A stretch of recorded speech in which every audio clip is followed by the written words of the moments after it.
সালামু আলাইকুম। আজকে আবারও তোমাদের ফিজিক্সের চ্যাপ্টার 2 গতির বোর্ড প্রবলেম, কুমিল্লা বোর্ড 2025। তো কুমিল্লা বোর্ড 2025-এ তোমার একটা বস্তুর সময়ের সাথে বেগের পরিবর্তন দিয়ে দিছে। মানে 0 সেকেন্ডে তার বেগ ছিল 0, মানে আদি বেগ ছিল 0। 5 সেকেন্ড পরে তার বেগ হচ্ছে 2, 10 সেকেন্ড পরে তার বেগ হচ্ছে 4, 15 সেকেন্ডে 6, 20 সেকেন্ডে 8, 25 সেকেন্ডে 8, 30-এ 8। হ্যাঁ, এইরকম আর কি সময় 5 সেকেন্ড করে বাড়তেছে। আর তার বেগ কি, বেগের ওই গতি প্রকৃতিগুলি এখানে দেখাই দিছে আর কি।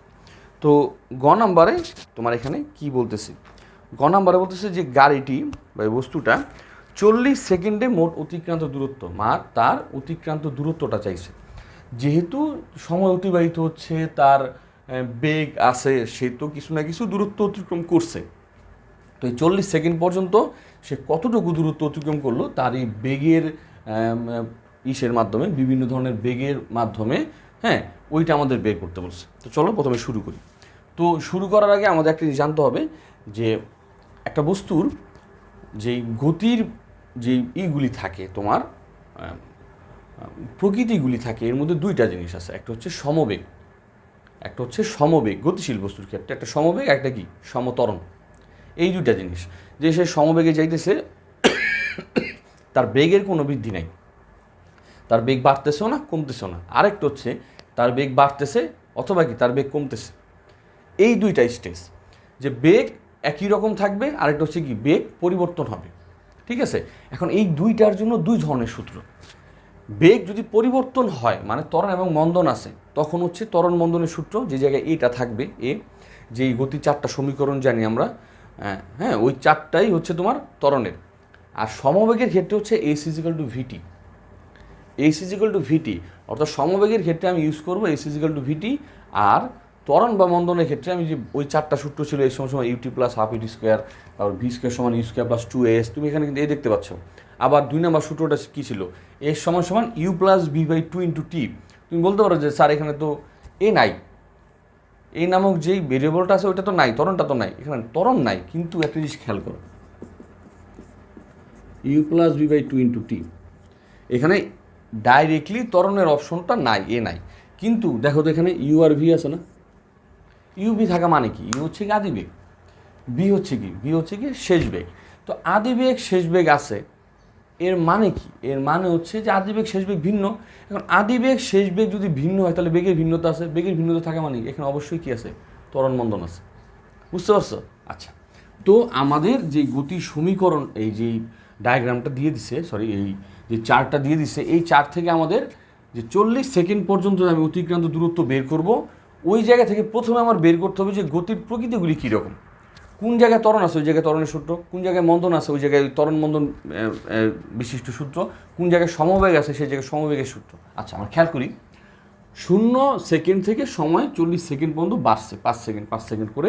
আর বেগ কী হয়েছে, প্রথমে 0 ছিল, পরে কি 5 সেকেন্ডে 2, 4, 6, 8, এরপর আবার 8। মানে এই পর্যন্ত কিন্তু কি বেগের বৃদ্ধি, বেগ বৃদ্ধি মানে ত্বরণ। এইটা হচ্ছে ত্বরণের ঘটনা। কারণ 20-এর পর থেকে 30 পর্যন্ত কি তার বেগ কী ছিল, 8, 8, 8। তার মানে এই জায়গায় বেগ কিন্তু বৃদ্ধি হয় না, এখানে হচ্ছে কি সমবেগ।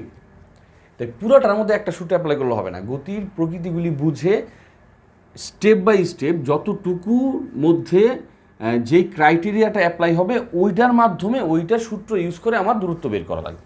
আচ্ছা, এরপরে 30 থেকে 35 কি 8 থেকে 6 গেছে, মানে বেগ কমছে। আবার 35 থেকে 40 সেকেন্ডে কি 6 থেকে 4 গেছে, মানে কি বেগ কমছে। তাহলে এইটা হচ্ছে কি, হ্যাঁ, বেগ হ্রাস, মানে এটা হচ্ছে মন্দন। তাহলে আমি 0 থেকে 20 সেকেন্ডে, মানে প্রথম 20 সেকেন্ডে অতিক্রান্ত দূরত্ব বের করব। এর সময় যেহেতু এটা ত্বরণ, আমি ত্বরণের সূত্র নেব ইউটি প্লাস হাফ এটি স্কোয়ার। ইউ হচ্ছে কি 0, তো এটা 0ই হবে। হ্যাঁ, টি 20, 0 ইন্টু 20 মানে তো 0ই, প্লাস হাফ এ। হ্যাঁ, এ আমি এখন কিন্তু এই জায়গা থেকে আমার বের করে নিতে হবে। এ বের করার সিস্টেমটা কি, এ বের করার সিস্টেম হচ্ছে তোমরা তো সবাই জানো যে এ ইজ ইকুয়াল টু কি V minus you by T. তো দেখো এখানে এই যে 0 থেকে কি 20 সেকেন্ড না, তো 0 হচ্ছে গিয়ে 0 সেকেন্ডে কি আদি বেগ, আর 20 সেকেন্ডে কি এটা শেষ বেগ। তাহলে শেষ বেগ কত? শেষ বেগ হচ্ছে কি 8, আর আদি বেগ কত? আদি বেগ হচ্ছে কি 0, আর টি কত? টি হচ্ছে কি 20 সেকেন্ড, ঠিক না? এই যে এই জায়গাটা ত্বরণের ক্ষেত্রে 20 সেকেন্ড দিলাম আমি। তো এই জায়গা থেকে আমি কি করতে পারি? ত্বরণটা বের করে এখানে বসিয়ে আমি প্রথম 20 সেকেন্ডে অতিক্রান্ত দূরত্ব বের করে ফেলতে পারি। কিন্তু এই নিয়মটা করতে গেলে তুমি দেখবে একটু লেন্দি হয়, একটু বড় হয়, যে ত্বরণ বের করে এখানে বসায় দেওয়া। যদিও এইটাও একটা নিয়ম, হ্যাঁ, এটা একটা ফর্মুলা। আমি যদি গতির এই 3 নাম্বার সূত্র দিয়ে যদি এটা করি, তাহলে আমার ত্বরণ বের করে নিতে হবে। আর যদি আমি গতির দ্বিতীয় সূত্র দিয়ে করি, তাহলে খেয়াল করো, এটা মজার জিনিস। তখন প্রথম 20 সেকেন্ড অতিক্রান্ত দূরত্ব এ সমান কী হবে? দ্বিতীয় সূত্র u plus v by 2 into t. দেখো এখানে কিন্তু ডাইরেক্টলি ত্বরণ এ নামক যে ভেরিয়েবলটা সেটা নাই, অর্থাৎ এ বের না করলেও আমার হবে, শুধু বেগ দিয়ে কাজ চালাই দিব। আর এখানে কি বেগ তো দেয়ই আছে, তাহলে শুধু ত্বরণ বের করে আমার এই দূরত্বটা বা এই প্রসেসটা লেন্দি করার দরকার নাই। ত্বরণ যেহেতু এখানে নাই, মানে একজ্যাক্টলি দেয়া নাই, বের করে নেওয়া লাগবে, নিয়ে আবার এই ইকুয়েশনে বসানো লাগবে, দুইটা ধাপ ঝামেলা। এখানে দেখা আছে বেগ, আর এই যে দূরত্বটা কি, এইটা ত্বরণের ক্ষেত্রে, কিন্তু ত্বরণ ডাইরেক্টলি এখানে নাই, ঠিক আছে? বেগ দিয়ে বসাই দিলে তো কাজ, কারণ বেগ তো আমার ডাইরেক্টলি দেয়াই আছে। তো আমি বেগ বসাই দিই। দেখো আদি বেগ কত? 20 সেকেন্ড না, 20 সেকেন্ডের আদি বেগ কি 0, আর শেষ বেগ কত? 8। 0 প্লাস 8 ডিভাইডেড বাই 2, আর সময় কত? 20 সেকেন্ড। তাহলে কত পাইতেছি আমি? এখানে দেখো 4 পাচ্ছি, আর এটা 20, 4 20 80 মিটার। বুঝতে পারছো? শুধু এই ঝামেলায় যাওয়ার কোনো দরকারই নেই। আচ্ছা, এখন পরেরটার ক্ষেত্রে কি? পরে হচ্ছে যে 20 থেকে 30 সেকেন্ড, তাহলে কত সময়? 30 মাইনাস 20 মানে 10 সেকেন্ড। হ্যাঁ, 30 মাইনাস 20 সেকেন্ড মানে হচ্ছে 10 সেকেন্ডে অতিক্রান্ত দূরত্ব। এখন এই 20 থেকে 30, এই 10 সেকেন্ড কিন্তু সে কী গেছে? সমবেগে। ওই বেগটা কত? 8। তাহলে সমবেগের সূত্র যাবে। সমবেগের সূত্র কি? এস ইজিক্যাল টু ভিটি। তো ভি হচ্ছে কত? সমবেগটা কত? 8, 8টি কত? 10 সেকেন্ড, তাহলে 80 মিটার। মানে পরের 10 সেকেন্ড, 20 থেকে 30 সেকেন্ডের মধ্যে সে সমবেগে 80 মিটার গেছে। এর পরেরটা কি? এরপর হচ্ছে 30 থেকে 40 সেকেন্ড। 30 থেকে 40 সেকেন্ড, ঠিক না? শেষের 10 সেকেন্ডে তার অতিক্রান্ত দূরত্ব। শেষের 10 সেকেন্ডে সে কী করছে? সে কিন্তু মন্দনে গেছে, ঠিক আছে? এখন আবার তুমি মন্দন বের করে ওই সূত্রটা ইউজ করতে পারো। এই সময় ইউটি প্লাস হাফ এটি স্কোয়ার, ওইখানে প্লাস দিলে হবে না, মাইনাস দেওয়া লাগবে, কারণ মন্দন হলে মাইনাস হয়। ওই ঝামেলা না গিয়ে তুমি এই 2 নম্বর সূত্রটা ইউজ করে ফেলো, কারণ বেগের কাহিনী, ত্বরণের ডাইরেক্ট উল্লেখ নাই, আর এখানে কি সব বেগ দেওয়া আছে, তো তুমি অ্যাপ্লাই করো। এর সমান কী হবে? U plus v by 2 into t. দেখো তো এই যেই শেষের যেই তোমার 10 সেকেন্ড, 30 থেকে 40, এখানে ইউ কত? আদি বেগটা কত? আদি বেগ হচ্ছে 8, আর শেষ বেগ কত? শেষ বেগ হচ্ছে কি 4/2, আর সময় কত? সময় হচ্ছে এখানে 10 সেকেন্ড, ঠিক না? তাহলে 8 4 12, 12 6 ইন্টু 10, তাহলে কত আসলো এখানে? 60 মিটার। তাহলে প্রথম 20 সেকেন্ডে অতিক্রান্ত দূরত্ব আমি পাইতেছি 80 মিটার। পরের ত্বরণের, ওইটা হচ্ছে ত্বরণের, আর পরের 10 সেকেন্ড হচ্ছে সমবেগে হচ্ছে 80 মিটার, আর পরের 10 সেকেন্ড হচ্ছে সমমন্দনের হচ্ছে 60 মিটার। তিনটা যদি আমি যোগ দিই, তাহলে আমার সব হয়ে একদম অতিক্রান্ত দূরত্বটা চলে আসে 80 80 60। হ্যাঁ, দেখো কত হয়? 160 মানে 220 মিটার। অর্থাৎ 40 সেকেন্ডে এই বস্তুর অতিক্রান্ত দূরত্ব হচ্ছে তোমার 220 মিটার। গতির বিভিন্ন স্তরের মাধ্যমে আমরা ভাগ করে তারপরে এই জিনিসটা বের করলাম। আচ্ছা, এখন আমাকে জানতে যাচ্ছে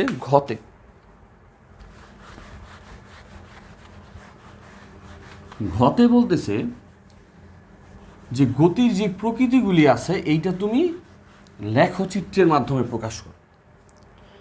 গাড়িটির বেগ সময়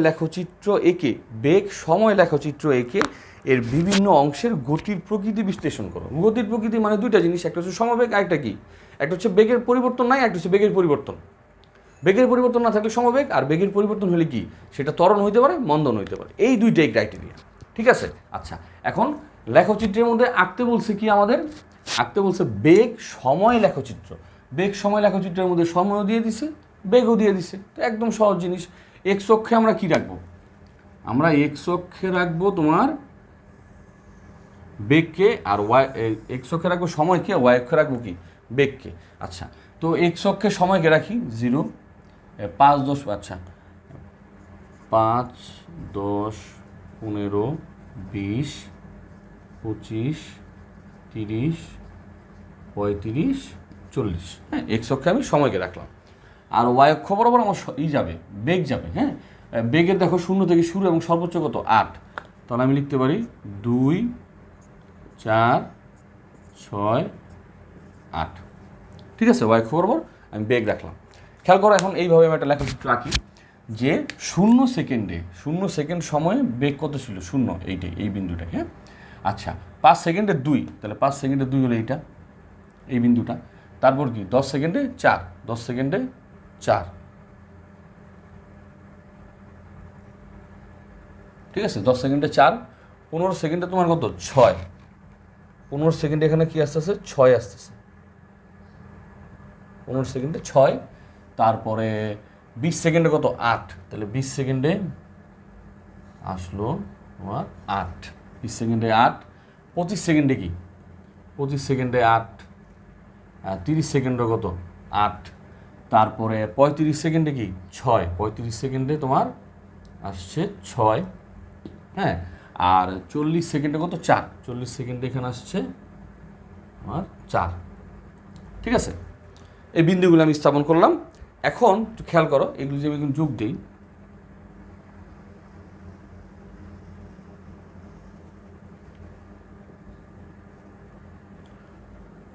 এটা হচ্ছে 8 সমবেগ, যেটা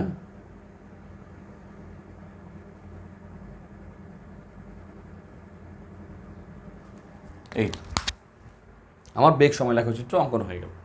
অর্থাৎ এই যে তোমার ছিল, যে উপাত্তগুলির তালিকাটা ছিল আমার, এই তালিকাটার একটা লেখচিত্র আমি এঁকে ফেললাম। এইটা যা বোঝাচ্ছে এটা কি তাই বোঝাচ্ছে। হ্যাঁ, তবে এইটার থেকে লেখচিত্রটা দেখলে খুব ভালো লাগে। মানে লেখচিত্র মানে হচ্ছে চোখের আরাম। হ্যাঁ, দেখলেই চোখের মানে এক পলকে এইটার সম্পর্কে, ওই যেই বস্তুটা ছিল তার গতি সম্পর্কে এক পলকে ধারণা হয়ে যায় আর কি। খুব ভালো লাগে আর কি, ব্রেন ক্যাচ করে ফেলে।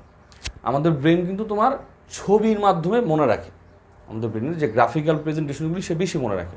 আমি যদি বলি তোমাদের, এখন একটা শব্দ বলি যে মাছ, তোমরা যারাই আমার এই লেকচার দেখতেছো প্রত্যেকের মাথায় কিন্তু একটা করে মাছ চলে আসছে, যেই মাছ, রুই মাছ, কাতলা মাছ, যে কোনো কিছু একটা আর কি। আমি যদি বলি কলম, প্রত্যেকের মাথায় কি একটা করে কলম চলে আসছে, কারণ ওইটা তোমার মাথায়, তুমি এই যে ওই কলমকে চিনো গ্রাফিক্যালি, মানে চিত্রগতভাবে চিনো। বুঝতে পারছো তো? তো মানুষ যেহেতু বেশিরভাগ ক্ষেত্রেই মানুষের ব্রেনের এই ব্যাপারটা এরকম যে তারা গ্রাফিক্যালি বা চিত্রগতভাবে জিনিসগুলি মনে রাখে। তো গ্রাফ তাদের ব্রেনটা খুব দ্রুত ক্যাচ করে আর কি। হ্যাঁ, খুব দ্রুত এই জিনিসগুলি সে মাথায় নিতে পারে এবং মনেও রাখতে পারে অনেক সহজে আর কি। আচ্ছা, এখন আমি তো তোমার সময় ভার্সেস যেই বেগ লেখচিত্র আঁকলাম। এই লেখচিত্র আঁকার পর আমাকে বলতেছে গতির প্রকৃতি বিশ্লেষণ করো। আমি আগেই বলছি গতির প্রকৃতি মানে কি, যে বেগের পরিবর্তন হবে না, মানে সমবেগ, আরেকটা হচ্ছে বেগের পরিবর্তন হবে। বেগের পরিবর্তন হবে ওই জায়গায় দুইটা ঘটনা, যে হয় বেগ বাড়বে মানে ত্বরণ হবে, অথবা বেগ কমবে মানে মন্দন হবে। তো এই জায়গায় তুমি একটু খেয়াল করো, দেখলেই বোঝা যায় যে 0 থেকে 20 সেকেন্ড পর্যন্ত কি আমার বেগটা বাড়ছে।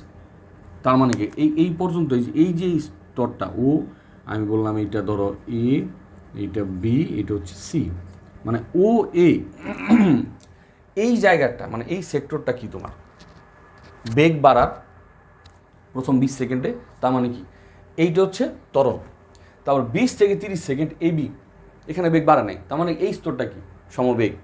তারপর 30 থেকে 40 সেকেন্ডে কি বেগ কমছে, তার মানে এটা কি সমমন্দন। এইটাই হচ্ছে আমার বেগের প্রকৃতি নির্ণয়।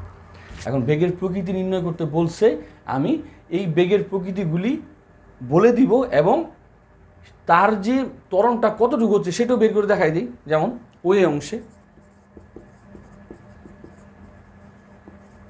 ত্বরণ, ঠিক আছে। আচ্ছা, ওই অংশ ত্বরণ হচ্ছে তোমার, এই আমি বের করে দেখাই যে ত্বরণ মানে কি V minus you by T. এইখানে দেখো ওই অংশটা কি, ওই অংশটা 0 থেকে 20 সেকেন্ড। হ্যাঁ, তাহলে এই শুরু হচ্ছে 0-তে, শেষ হচ্ছে কি 20 সেকেন্ডে। তাহলে 20 সেকেন্ডে যেই বেগ সেটাই তার কি শেষ বেগ, আর শুরুতে যেই বেগ সেটি কি তার আদিবেগ আর সময় কি 20। তাহলে আমি এই জায়গায় তার একটা ত্বরণ পাইতেছি। ঠিক আছে, কত আসতেছে 8/20 0.4 মানে 0.4 তার ত্বরণ আসছে। এখন এবিতে আমি তো জানি এবি কি সমবেগ, হোক সমবেগ, সমবেগ আমি ত্বরণের মাধ্যমে প্রকাশ করবো কীভাবে, মানে ত্বরণ তো শূন্য, ত্বরণ শূন্য হওয়া মানে কি সমবেগ, অর্থাৎ গতির প্রকৃতিতে সব জায়গায় কী করবো আমি ত্বরণই বের করব। যদি প্লাস হয় তাহলে ত্বরণ, মাইনাস হলে কি সেটা মন্দন, আর যদি শূন্য তাহলে সমবেগ, ঠিক না। দেখো এবার এবি অংশে ত্বরণ, হ্যাঁ আমি এখানে দেখাচ্ছি হচ্ছে এই দেখো এবি অংশের মধ্যে কি বি হচ্ছে শেষের মানে 30 সেকেন্ড, আর এ কি 20 সেকেন্ড, তাহলে 20 হচ্ছে তার শুরু, 30 হচ্ছে শেষ, তাহলে 30-এ তার যে বেগ ওইটাই শেষ বেগ, 20-এ তার যে বেগ ওইটা কি আদি বেগ, দুইটাই কি 8 মানে 8 আর ওই সূত্রটা লিখে নিই 8 - 8 ডিভাইডেড বাই কত 10, তাহলে কি আসলো 0 ms ইনভার্স 2, অর্থাৎ এবি অংশে ত্বরণ কত 0 তাহলে সমবেগ। আবার বিসি অংশে ত্বরণ V minus you by T, খেয়াল করো বিসি অংশে ভি, হ্যাঁ বিসি অংশে ভি কত, বিসি অংশ বি শুরু হচ্ছে 30 থেকে শেষ হচ্ছে 40-এ, তাহলে 40টা হচ্ছে কি সি অংশ মানে শেষ বেগ কত 4, আর 30 কী ছিল তার শুরুটা, আদিবেগ কত 8 মানে 4 - 8 ডিভাইডেড বাই সময় কত 10। ঠিক আছে, তো কত আসে দেখো -4 নিচে 10, তাহলে -0.4 ms ইনভার্স 2। বুঝতে পারছো কিনা, অর্থাৎ আমি ওএ অংশে ত্বরণ পাচ্ছি হচ্ছে 0.4 প্লাস, তার মানে কি বেগ বাড়তেছে। আমি এবি অংশে ত্বরণ পাচ্ছি হচ্ছে 0, তার মানে কি ত্বরণ নাই মানে বেগ বাড়তেছে না, সমবেগ। বিসি অংশে আমি ত্বরণ পাচ্ছি -0.4 ms ইনভার্স 2, মানে এইখানে ত্বরণ আসছে মাইনাস, মানে ত্বরণ মাইনাস মানে কি বেগের পরিবর্তনটা কি কমতেছে, তার মানে এই যে ত্বরণটা মাইনাস এর মানে কি সে মন্দন। ঠিক আছে, অর্থাৎ বেগের প্রকৃতি নির্ণয় করতে হলে তুমি সব জায়গায় কি ত্বরণ বের করবা, কারণ ত্বরণের মাধ্যমে তুমি বুঝাই দিবা যে আসলে বেগের ঘটনা কী করতেছে। প্লাস আসে বেগ বাড়তেছে, শূন্য আসলে সমবেগ, যদি মাইনাস আসে তাহলে কি মন্দন। ঠিক আছে, এই বেগের প্রত্যেকটা প্রকৃতি তুমি এখানে বুঝাই দিতে পারছো যে প্লাস ত্বরণ, 0 সমবেগ, মাইনাস মন্দন। এইভাবে তুমি অঙ্কগুলি সাজায় করতে পারো। ঠিক আছে, আর পরবর্তীতে আরও লেকচার আপলোড হবেই। যদি তোমাদের মনে হয় যে তোমরা এরকম পার্টিকুলার কোনো অধ্যায়ের কোনো একটা বোর্ড কোশ্চেন বা কোনো একটা প্রবলেম শিখতে যাচ্ছ, অবশ্যই আমাকে কমেন্ট করে জানাবে, আমি ওইটার অতি সত্বর সমাধান দেওয়ার চেষ্টা করবো ইনশাআল্লাহ। তো আজকে এই পর্যন্তই, আসসালামু আলাইকুম।